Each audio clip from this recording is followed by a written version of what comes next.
friends po na nakaalis. Tatlong friends mo po ang Last nakaalis. Last week. Last May lang po. Last May. Last May, oh, Opo. sorry. Kumusta naman daw po? Worth it naman po daw yun. Kaya in-encourage din kami na mag-apply. Ilang kayong For in-encourage?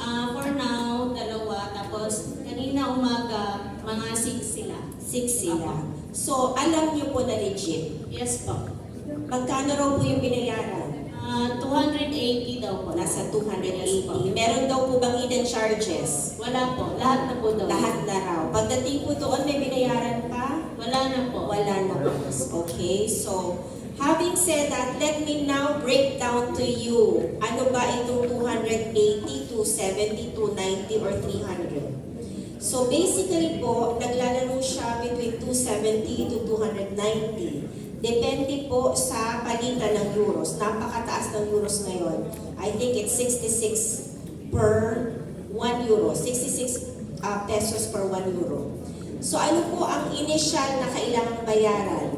Ang initial po na kailangang bayaran is 15,000.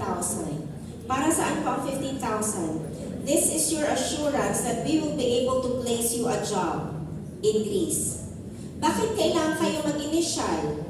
Basically po, ang start ninyo is kailangan namin kayong gawan ng kontrata. Kailangan din po ng visa permit. Visa, galing po yan sa Greece. Okay? Bago po kayo magawa ng job order. So yun po ang pinakaunang kailangan.